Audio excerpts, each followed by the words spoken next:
Ktuvot Daf Nun Chet et Nun Tet. Bonjour, dans notre Sugia, dans nos dapim, on va voir longuement les explications de la Ktuva elle-même, les engagements que le mari aura envers sa femme et la femme envers le mari. Et dans le cadre de cette Ktuva, de ces choses-là, de ces engagements, il y aura ce qu'on appelle les Mezonot et les Maaseh Yadayim. Et de ça, on va parler aujourd'hui. Dans la Ktuva, le mari il s'engage de donner les Mezonot, donc de nourrir sa femme et en fait de lui donner tout ce qu'elle a besoin. Le mari il s'engage de le faire, de s'occuper d'elle. Et certains diront même dans les poskim que ça, c'est une obligation qui est une Torah. Mais quoi qu'il en soit, ça fait partie de la Ktuva. Il va lui donner ses Mezonot. Donc il va la nourrir et tout ce qu'elle a besoin. En retour de cette chose-là, les Chachamim ont fait une takana que puisque la femme, elle a tout ce qu'elle faut, tout ce qu'elle a besoin, elle va recevoir de son mari. Alors, quand elle va travailler, si elle va travailler, alors le salaire, il reviendra au mari et lui appartiendra à lui. C'est des halakhot qu'on retrouve dans le Shulchan Aruch, sont partis avec Nazer Siman Samachet, dans le Rambam aussi. C'est des halakhot qui sont plus ou moins clairs. On va les récupérer de là-bas et on va voir en fonction de ce qu'on a vu dans la Gemara. La Gemara, elle va nous dire quelle est le dit dans un cas où la femme, elle vient et elle dit « Ne me donne pas à manger, je me débrouille toute seule et je ne vais pas travailler non plus et si je travaille, ce sera pour moi. » Dans ce cas-là, on va l'écouter parce que toute la raison que ça commence, donc on a vu qu'il y a deux choses. Il y a les Mezonot que le mari donne à sa femme et il y a les Maaseh Yadayim, donc le salaire que la femme va donner à son mari.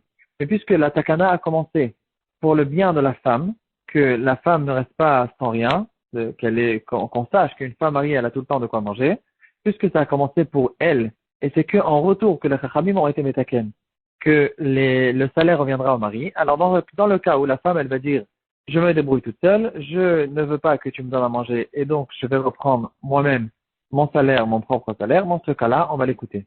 Par contre, dans le cas contraire, si lui, il va dire, tu sais quoi, ne me donne pas ton salaire, et moi, laisse-moi tranquille, je ne te donne pas à manger.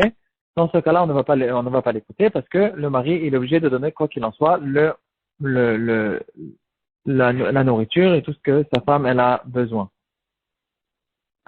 Par contre, il peut lui dire que, puisque tu travailles de toute façon, tu reçois un salaire qui est tant et tant, alors prends de ton propre salaire pour manger, et s'il manque, je te compléterai. Alors, dans ce cas-là, il n'y a pas de problème du moment que le mari s'engage de s'occuper et de compléter tout ce qu'elle a besoin et toute la nourriture qu'elle a besoin, etc. Qu'est-ce que c'est exactement les Maaseh Yadayim? Donc, le salaire que la femme, elle va demander, elle va avoir. Donc, dans la Gemara, on va voir qu'une femme ne veut pas dire je reste à la maison, je ne travaille pas du tout. Elle a besoin de travailler, elle doit s'engager de travailler pour rentrer un petit peu d'argent dans le foyer, mais quoi qu'il en soit, c'est pas bien pour une femme de ne pas travailler du tout, comme on voit dans la Gemara, mais bien sûr que le mari, il ne peut pas lui demander de travailler des choses qui ne sont pas du genre de la femme, qui sont au-delà de ses capacités, et c'est tout en fonction du minag de la Médina. Il va lui demander de travailler qu'un travail qui est un métier de femme, pas un métier d'homme. Et donc, les exemples qui vont nous être amenés dans la Gemara et dans le Shulchan Aruch, elle va tisser, elle va tricoter. Aujourd'hui, on va recevoir d'autres exemples, mais ça peut être de toute façon, que des métiers qui sont aptes, qui sont adaptés aux femmes. Le Bet Meir, il va nous ramener aussi cette halakha, et il va nous dire encore un point, il va nous dire que même si il y a un pays où l'habitude de ce pays, c'est que les femmes, elles travaillent dans tous les métiers, elles vont travailler dans les bâtiments, par exemple, elles vont faire toutes sortes de bâtiments, toutes sortes de constructions. Dans ce cas-là, aussi, même dans ce pays, le mari ne peut pas forcer à sa femme de rentrer dans ces métiers-là, parce que c'est de toute façon pas des métiers de femmes, et donc il ne peut pas la forcer, même si c'est l'habitude de ce pays. Si on veut trouver des exemples un peu plus modernes, on retrouve dans le Sefer Pitrei Choshen, un des rabbanim de l'Aïda Haredit. On a ramené plusieurs fois son Sefer, il ramène en général toutes les halakhot, il touche tout, en fait, en général. Dans le Sefer Pitrei Choshen, il va nous dire que malgré que de notre temps, la majorité des métiers se font en dehors de la maison, et donc les femmes, de toute façon, elles sortent de la maison pour travailler, Par contre, une femme qui veut rester à la maison et travailler de la maison, elle peut rester à la maison. Le mari ne peut pas la forcer parce que il dira, puisque d'après la Hashkafa de la Torah, on préférait au fait que les femmes restent à la maison, kol kvuda vat melech pnima. Alors c'est vrai on n'est plus là-bas, on a oublié un petit peu euh, nos, nos boussoles, on a un peu perdu les pédales. Donc ça nous a l'air un peu bizarre de dire que c'est pas très bien que les femmes elles sortent de la maison parce on a complètement oublié ces notions. Mais en tout cas, il dira que puisque les chachamim préfèrent que les femmes travaillent à la maison, dans un cas où elle veut travailler de la maison, si elle a un travail de la maison, alors dans ce cas-là, il ne pourra pas la forcer de sortir en dehors de la maison. Il y a quelques détails là-dessus qu'il faut connaître.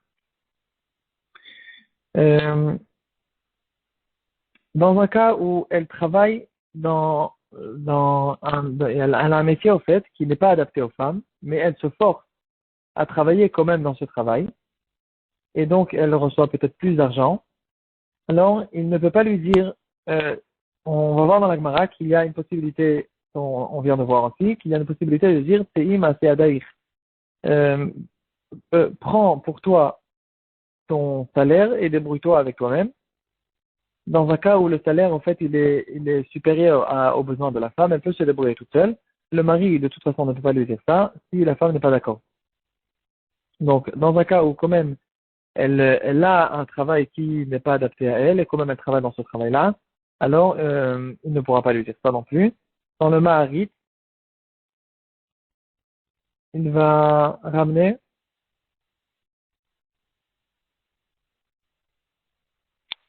euh,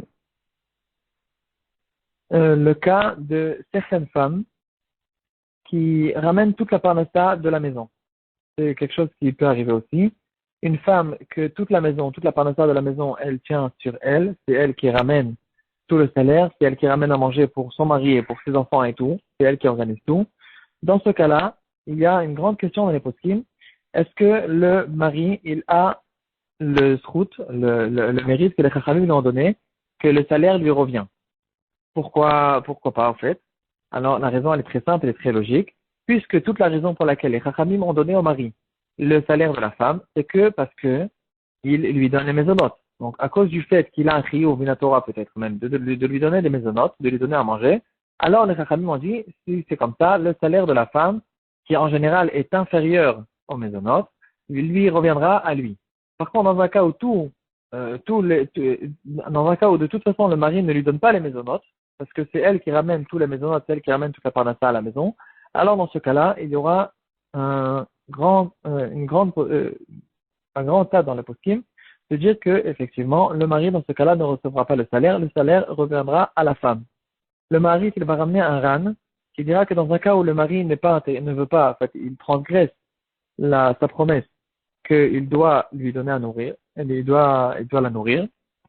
Et donc dans un cas où il ne la nourrit pas, alors le Ran dira qu'effectivement, les maaseh adaïm, le salaire, lui reviendra à la femme. Donc si c'est comme ça, même dans un cas où peut-être que lui il serait intéressé de la nourrir, mais de toute façon, c'est pas lui qui la nourrit, parce que c'est elle qui ramène la parnassa de la maison, alors on dira aussi que le salaire ne lui revient pas. Dans le Shutra Sa'alim du Banishraï aussi, il va ramener cette halakha. Il va ramener l'histoire d'une femme qui a acheté une maison, elle a acheté un bien, et dans le shtar de la maison, c'était écrit clairement que l'argent avec lequel elle paye pour acheter la maison, c'est l'argent qu'elle a gagné avec du commerce qu'elle a fait. Et là, le Rav Salim, il demande est-ce que cette maison appartient aussi au mari ou pas. Et il va ramener du mari, et il va dire que, bien sûr, que cette maison appartient qu'à la femme. Dans ce cas-là, on ne dira pas que le salaire de la femme appartient à son mari, parce que c'est elle qui ramène toute la parnassa de la maison.